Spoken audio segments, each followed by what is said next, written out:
വയനാട് ദുരന്തം പ്രത്യേകിച്ച് ഒരു ആമുഖമൊന്നും അതിന് ആവശ്യമില്ല.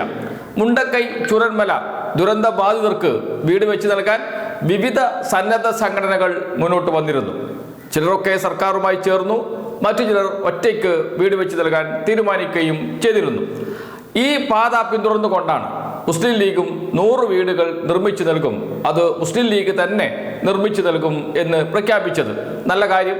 40 കോടിയോളം രൂപ വിവിധ ആളുകളിൽ നിന്ന്, പ്രത്യേകിച്ച് മുസ്ലിം ലീഗിൻ്റെ അനുഭാവികളിൽ നിന്ന് പിരിച്ചെടുക്കുകയും ചെയ്തിരുന്നു. വളരെ സുതാര്യമായിട്ട് തന്നെയാണ് പണപ്പിരിവ് നടന്നത്. ആപ്പ് ഉപയോഗിച്ചാണ് പണപ്പിരിവ് നടന്നത്. ആർക്കും പരിശോധിക്കാം ഇപ്പോഴും എന്നതാണ് അതിൻ്റെ പ്രത്യേകത. വളരെ സുതാര്യമായിട്ട് തന്നെയാണ് കാര്യങ്ങൾ മുന്നോട്ട് പോയത്, പിരിവ് നടക്കുന്നതുവരെ.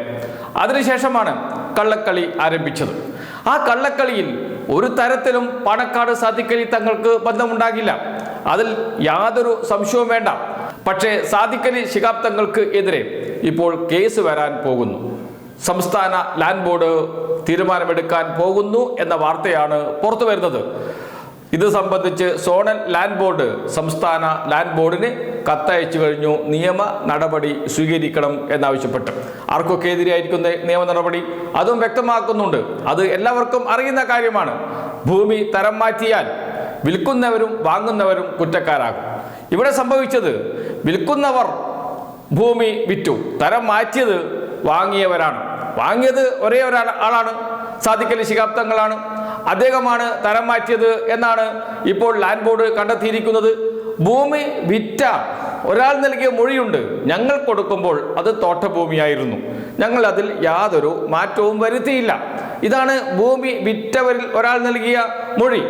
അങ്ങനെ വരുമ്പോൾ വാങ്ങിയ ആളായിരിക്കണ്ടേ തരം മാറ്റിയത്? അങ്ങനെയാണെങ്കിൽ ആരാണ് കുറ്റക്കാരൻ? വാങ്ങിയ ആൾ. ആരുടെ പേരിലാണ് ആധാരം രജിസ്റ്റർ ചെയ്തത്? പാണക്കാട് സാദിഖ് അലി ശിഹാബ് തങ്ങളുടെ പേരിൽ. അങ്ങനെ വരുമ്പോൾ ആരുടെ പേരിൽ കൂടി കേസ് വരും? പാണക്കാട് സാദിഖ് അലി ശിഹാബ് തങ്ങളുടെ പേരിൽ. ആരൊക്കെയാണ് പണമടിച്ചു മാറ്റിയത്? പണമടിച്ചു മാറ്റിയതിൽ ഒന്നാമത് PK കുഞ്ഞാലിക്കുട്ടിയുടെ ബന്ധുവാണ് കല്ലങ്കോടൻ മൊയ്തു. അതാരാണ്? നേരത്തെ പറഞ്ഞു, കുഞ്ഞാലിക്കുട്ടിയുടെ ബന്ധുവാണ്. അതിനപ്പുറത്ത് അദ്ദേഹം അഭിഭാഷകനാണ്. ഈ ഭൂമി വാങ്ങുകയും ദുരന്തബാധിതർക്ക് വീട് വെച്ച് നൽകുകയും ചെയ്യുന്ന ഒരു നീണ്ട പ്രക്രിയയുണ്ട്. അതിൻ്റെ നിയമോപദേശകനാണ്, അഭിഭാഷകനാണ്. അദ്ദേഹമാണ് ഇതിൽ വലിയ തുക അടിച്ചു മാറ്റിയത് എന്നതാണ് ഇപ്പോൾ പുറത്തു വരുന്ന വിവരങ്ങൾ. എന്ന് വെച്ചാൽ പാണക്കാട് സാദിഖ് അലി തങ്ങൾ ഇതൊന്നും അറിയില്ല. അദ്ദേഹത്തിൻ്റെ പേരിൽ ഭൂമി രജിസ്റ്റർ ചെയ്തു, അത് ഒരു നല്ല കാര്യത്തിന് വേണ്ടിയിട്ടല്ലേ, അതിനെന്താണ് പ്രശ്നം എന്നാണ് അദ്ദേഹം വിചാരിക്കുന്നത്. പക്ഷേ അദ്ദേഹത്തെ മുൻനിർത്തിയാണ് ഈ കളികൾ, കള്ളക്കളികൾ മുഴുവൻ നടന്നത്. ഇതിൽ പാണക്കാട് സാദിഖ് അലി തങ്ങളെപ്പോലെ തന്നെ കഷ്ടപ്പെടുന്ന മറ്റൊരു വിഭാഗമുണ്ട്, ദുരന്തബാധിതർ. ഏകദേശം 84 കുടുംബങ്ങൾ. 84 കുടുംബങ്ങൾ മുസ്ലിം ലീഗിനെ വിശ്വസിച്ച് സർക്കാരിൽ നിന്ന് 15 ലക്ഷം രൂപയും വാങ്ങി, സർക്കാരിൻ്റെ വീട് ഞങ്ങൾക്ക് വേണ്ട, ഞങ്ങൾക്ക് മുസ്ലിം ലീഗ് വീട് വെച്ച് തരാമെന്ന് പറഞ്ഞിട്ടുണ്ട്, ആ വീട് ഞങ്ങൾ സ്വീകരിച്ചു കൊള്ളാം എന്ന് പറഞ്ഞ് വാങ്ങിയിട്ടുണ്ട്. അവർക്ക് ഇനി എപ്പോൾ വീട് കിട്ടും?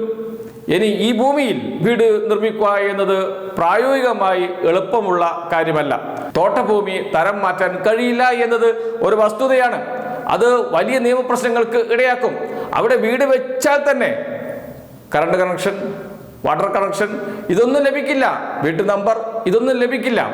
അതിന് വലിയ നിയമ പോരാട്ടങ്ങൾ പിന്നീട് തുടരേണ്ടി വരും. അതൊക്കെ വലിയ തോതിൽ നിയമപ്രശ്നങ്ങൾ ഉണ്ടാക്കുകയും നീണ്ടു പോവുകയും ചെയ്യും എന്ന കാര്യത്തിൽ സംശയമില്ല.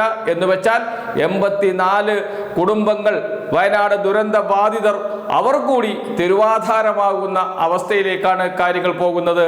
പാണക്കാട് സാദിഖ് അലി തങ്ങളെ കുഴിയിൽ ചാടിച്ചു എന്ന് മാത്രമല്ല, ഈ 84 കുടുംബങ്ങളെയും കുഴിയിൽ ചാടിച്ചു. 2 മണിക്കൂർ മുമ്പ് KT ജലീൽ ഒരു ഫേസ്ബുക്ക് പോസ്റ്റ് ഇട്ടിട്ടുണ്ട്. അതിങ്ങനെയാണ്: പലനാൾ കള്ളൻ ഒരു നാൾ പിടിയിൽ.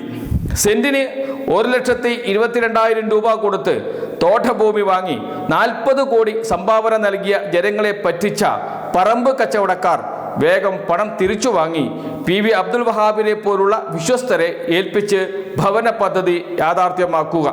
കമ്മീഷൻ പറ്റിയ പണം സബ് കമ്മിറ്റി മെമ്പർമാർ തിരിച്ചു കൊടുക്കുന്നതാകും ബുദ്ധി. നിരപരാധിയും നിഷ്കളങ്കരുമായ ഒരു മുസ്ലിം ചെറുപ്പക്കാരന് ജാമ്യം നിഷേധിച്ച് സർക്കാർ തുടരുന്ന മുസ്ലിം വേട്ടയ്ക്കെതിരെ യുവ ലീഗിൻ്റെ വൻ പ്രക്ഷോഭം എന്ന് പറഞ്ഞുകൊണ്ട് മുസ്ലിം യൂത്ത് ലീഗിനെയും മുസ്ലിം ലീഗ് നേതാക്കളെയും ട്രോളിക്കൊണ്ടുള്ള പോസ്റ്റാണ്. അവസാന ഭാഗം യൂത്ത് ലീഗിന്റെ സംസ്ഥാന ജനറൽ സെക്രട്ടറി PK ഫിറോസിന്റെ അനുജൻ മയക്കുമരുന്ന് കേസിൽ പോലീസ് പിടിയിലായ സംഭവമുണ്ട്. ജയിലിൽ കിടക്കുകയാണ്. ജാമ്യം ലഭിച്ചിട്ടില്ല. ജാമ്യാപേക്ഷ കോടതി തള്ളി. അതിനെതിരെ പ്രക്ഷോഭം നടത്തുന്നു എന്ന് പറഞ്ഞാണ് ട്രോളിയിരിക്കുകയാണ്. സംഭവമില്ലാത്ത ട്രോളാണ്. അതോടൊപ്പം തന്നെ മുസ്ലിം ലീഗ് നേതാക്കളെയും ട്രോളൊന്നു. പണം വാങ്ങിയവർ വേഗം തിരിച്ചു കൊടുക്കുക, എന്നിട്ട് PV അബ്ദുൽ വഹാബിനെ പോലെയുള്ള നേതാക്കളെ ചുമതല ഏൽപ്പിക്കുക. അവർ വിശ്വസ്തയോടും സത്യസന്ധതയോടും കാര്യങ്ങൾ നടപ്പാക്കും. അതാണ് ലീഗിന്റെ അനുഭവം. അതിന് പാണക്കാട് സാദിഖ് അലി തങ്ങൾ തന്നെ മുൻകൈ എടുക്കേണ്ടി വരും. അതല്ലെങ്കിൽ ആകെ കുഴപ്പമാകും. അപ്പോഴും പ്രശ്നം കിടക്കുകയാണ്. ഈ നിയമ നടപടി എങ്ങനെ അവസാനിപ്പിക്കും? അത് അവസാനിപ്പിക്കാൻ കഴിയില്ല. തോട്ടഭൂമി തരം മാറ്റിക്കഴിഞ്ഞു. അതിലെ കാപ്പിച്ചെടികളൊക്കെ പറിച്ചു മാറ്റിക്കഴിഞ്ഞു. അതൊക്കെ കുറ്റകരമാണ്. അതിൻ്റെ ശിക്ഷ പാവം പാണക്കാട് സാദിഖ് അലി തങ്ങൾ അനുഭവിക്കേണ്ടി വരും. ഇത് ആദ്യമായിട്ടല്ല മുസ്ലിം ലീഗ് സംസ്ഥാന അധ്യക്ഷന്മാരെ കുഴിയിലിറക്കുന്നത്. നേരത്തെ മുസ്ലിം ലീഗിന്റെ സംസ്ഥാന അധ്യക്ഷനായിരുന്ന പാണക്കാട് ഹൈദരലി ശിഹാബ് തങ്ങളെ ED കേസിൽ കുടുക്കിയിരുന്നു ഇവർ. ചന്ദ്രിക ദിനപത്രത്തിന്റെ മറവിൽ 10 കോടി രൂപ വെളുപ്പിച്ചു. ആരാണ് ഉത്തരവാദി? അതിൻ്റെ ഉടമസ്ഥനായ ഹൈദരലി ശിഹാബ് തങ്ങൾ, പാണക്കാട് ഹൈദരലി ശിഹാബ് തങ്ങൾ. അദ്ദേഹം ഇതെന്തെങ്കിലും അറിഞ്ഞിരുന്നോ? അദ്ദേഹം അന്ന് രോഗശൈലിയിലാണ്. ആ ഘട്ടത്തിൽ പോലും അദ്ദേഹത്തിന് മാനസികമായ വിഷമമുണ്ടാക്കുന്ന രീതിയിൽ പ്രവർത്തിച്ചത് അന്ന് മുസ്ലിം ലീഗിന്റെ നേതാക്കൾ തന്നെയാണ്. അവർ തന്നെയാണ് ഇപ്പോഴും ഇതേപോലെ പാണക്കാട് സാദിഖ് അലി തങ്ങളെയും കുഴിയിലിറക്കിയിരിക്കുന്നത്. ഒരു കാര്യം ഉറപ്പിച്ചു പറയാം, എങ്ങനെയൊക്കെ പണം തട്ടിപ്പ് നടത്താം എന്ന രീതിയിലേക്ക് മുസ്ലിം ലീഗ് നേതാക്കൾ മാറിയിരിക്കുന്നു. അതല്ലെങ്കിൽ ഈ ദുരന്ത ബാധിതരുടെ കണ്ണീര് കാണിച്ചു വാങ്ങിച്ച പൈസ സ്വന്തം പോക്കറ്റിലാക്കുക എന്ന് വെച്ചാൽ ആർക്കാണ് സഹിക്കാൻ കഴിയുക?